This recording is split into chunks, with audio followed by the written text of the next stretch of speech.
मैं हूं राजेश श्रीवास्तव। उत्तर प्रदेश में अरविंद केजरीवाल ने कल सियासत में दम ठोकने का ऐलान कर दिया है।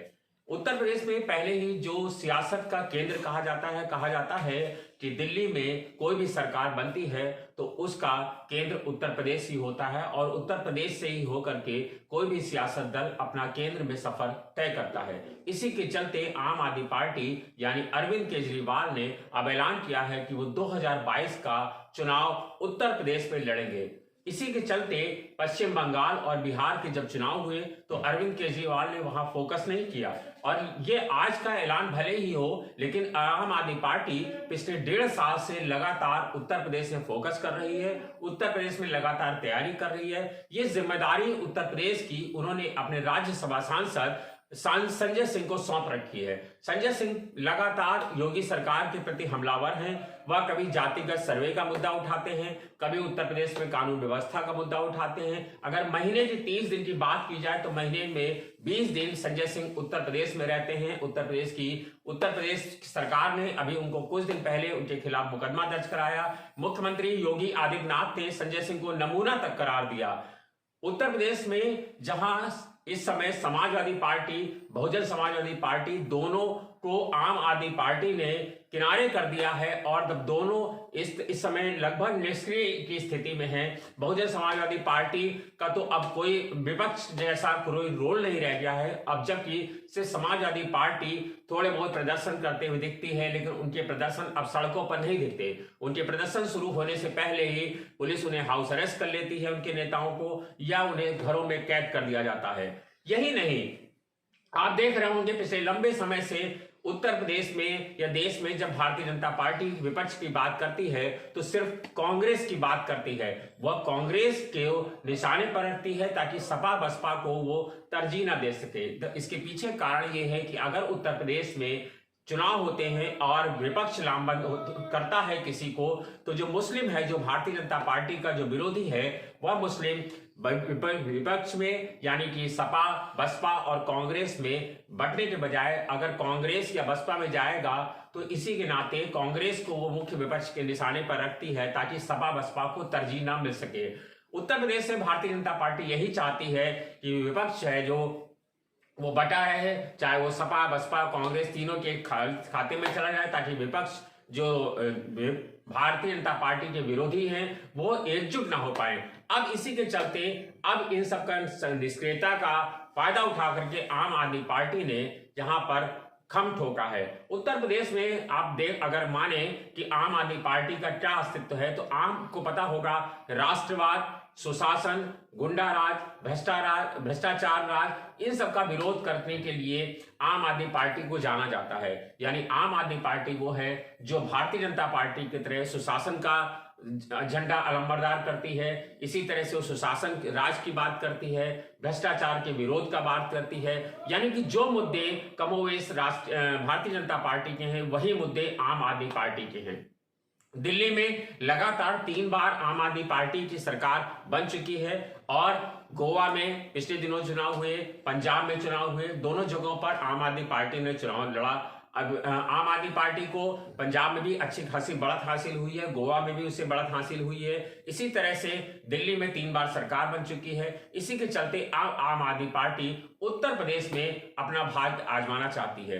ये बात जरूर है कि जब पिछले दिनों बनारस में प्रधानमंत्री नरेंद्र मोदी के खिलाफ पहली बार आम आदमी पार्टी के मुखिया अरविंद केजरीवाल ने चुनाव लड़ा था तो उन्होंने कहा था कि मैं बनारस जीतूं या ना जीतूं, लेकिन उत्तर प्रदेश में रहूंगा, उत्तर प्रदेश की सेवा करता रहूंगा। बनारस वो नहीं आए दोबारा कभी, लेकिन आम आदमी पार्टी उत्तर प्रदेश में लगातार हमलावर है।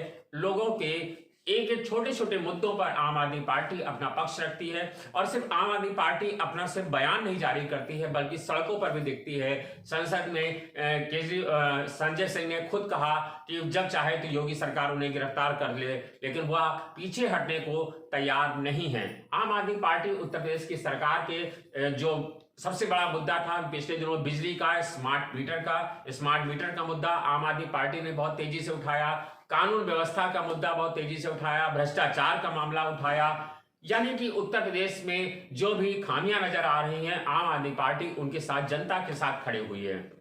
आपको बता दें कि आम आदमी पार्टी जिस तरह के मुद्दों को लेकर के, यानी कि बिजली, मुफ्त बिजली को, मुफ्त पानी, मोहल्ला क्लिनिक, स्वास्थ्य सेवाओं को लेकर के, और आपको बता दें मुफ्त शिक्षा को लेकर के, कानून व्यवस्था को लेकर के, जिस तरह को लेकर के मुद्दों को लेकर के दिल्ली में आई थी, वही मुद्दे को केंद्र बना करके उत्तर प्रदेश में भी वो चलना चाहती है।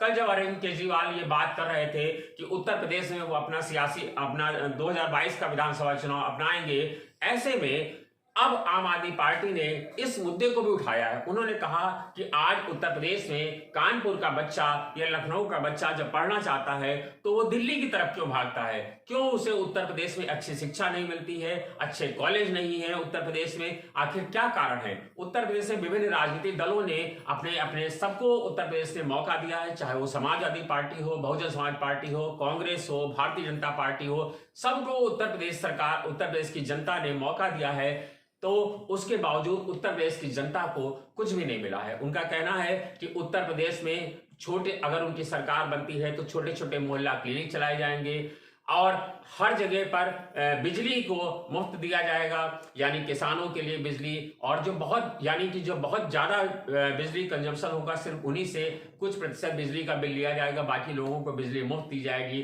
पानी मुफ्त दिया जाएगा, मोहल्ला क्लिनिक खोले जाएंगे, बच्चों के लिए अच्छे स्कूल खोले जाएंगे, स्मार्ट क्लासेस होंगी। ये सब तमाम लुभावने सपने दिखाए हैं। और अगर सपनों की बात करें तो जो राजनीतिक दल सपने दिखाते हैं चुनावी वायदों में, वह सब अरविंद केजरीवाल की सरकार ने दिल्ली में कर दिखाया है। इसी के लिए आम आदमी पार्टी अब उत्तर प्रदेश में अपने को लाना चाहती है और उत्तर प्रदेश की आम आदमी पार्टी का जो नजर है वो चाहती है, वो जानती है कि उसे खाद पानी अगर कहीं से मिलेगा तो उसे शहरी वोटर से मिलेगा। यही शहरी वोटर है जो आम आदमी पार्टी के लिए एक सॉफ्ट कॉर्नर बन सकता है, और सौभाग्य यही है कि यही जो शहरी वोटर है यही भारतीय जनता पार्टी का मुख्य वोटर है। इसीलिए कल आपने देखा कि भारतीय जनता पार्टी ने कल अरविंद केजरीवाल के इस बयान को मुंगेरी लाल के हसीन सपने बताए हैं।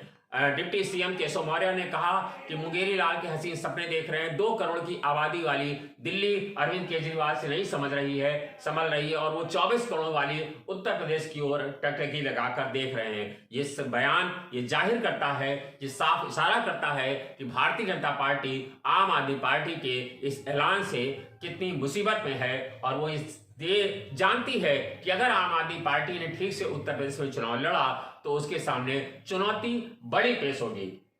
शहरी वोटर जो पढ़ा लिखा है वो जानता है कि दिल्ली में किस तरह की चीजें चल रही हैं, किस तरह की सियासत है, किस तरह वहां आम आदमी को लाभ मिला है। आम शहरी वोटर चाहता है कि उसके बच्चों को अच्छे कॉलेज मिले, बिजली, पानी, ये सब चीजें जो उसका एक मौलिक अधिकार है, उच्च शिक्षा उसका मौलिक अधिकार है, ये सब उससे मुफ्त मिलनी चाहिए। और यही के चलते आम आदमी पार्टी अब उत्तर प्रदेश में अपना भाग आजमाना चाहती है। लेकिन आम आदमी पार्टी के सामने एक सबसे बड़ी बाधा यह है कि उसका संगठनात्मक ढांचा जो है वह बहुत मजबूत नहीं है। उत्तर प्रदेश में जिस तरह से अन्य राजनीतिक दलों का संगठन ढांचा है, कांग्रेस जरूर हाँफ रही है। कांग्रेस की सांस फूलती है जब संगठन की बात करती है। कांग्रेस के पास संगठन नहीं है, लेकिन बहुजन समाजवादी पार्टी और समाजवादी पार्टी दोनों के सामने संगठन बड़ा है। दोनों के कार्यकर्ता सड़कों पर निकल पड़ते हैं जब पार्टी आवाज देती है, भले ही पुलिस का कितना दमनात्मक रवैया रहा हो। भारतीय जनता पार्टी संगठन के मामले में सबसे बड़ी पार्टी है। ऐसे में उत्तर प्रदेश में आम आदमी पार्टी के सामने कार्यकर्ताओं का जो हुजूम होना चाहिए वह कार्यकर्ताओं का हुजूम नहीं है, कार्यकर्ताओं की बड़ी संख्या नहीं है। ऐसे में अब उत्तर प्रदेश में आम आदमी पार्टी को अपना संगठन का ढांचा मजबूत करना चाहिए। पिछले चुनाव में, नगर निगम के चुनाव में आम आदमी पार्टी ने अपना दम ठोका था, लेकिन उसे कोई सफलता नहीं मिल पाई क्योंकि संगठन के स्तर पे वह कमजोर है। और नगर निगम के चुनाव में जिस तरह के बातें होनी चाहिए थे वह भी आम आदमी पार्टी नहीं रख सकी। इसके चलते अब उत्तर प्रदेश से पूरी ताकत लगा करके अरविंद केजरीवाल यहाँ पर अपना भाग्य आजमाना चाहते हैं। उनको लगता है कि 2022 में उनके लिए यहाँ पर कुछ संभावना है। जहां एक और समाजवादी पार्टी साइकिल पर सवार होकर बाइसिकल का नारा दे रही है, बहुजन समाजवादी पार्टी सिर्फ मीडिया में अपने बयान जारी करके, ट्विटर पे या प्रेस नोट जारी करके चाहती है कि उत्तर प्रदेश में उसे सत्ता मिल सके, लेकिन बसपा को जिस तरह से किनारे किया गया है, कांग्रेस का संगठन बिल्कुल ना के बराबर है। कांग्रेस के पास कार्यकर्ता नहीं है। कांग्रेस के प्रदेश अध्यक्ष अजय लल्लू भले ही सड़कों पर देखते हैं, प्रदर्शन करते हैं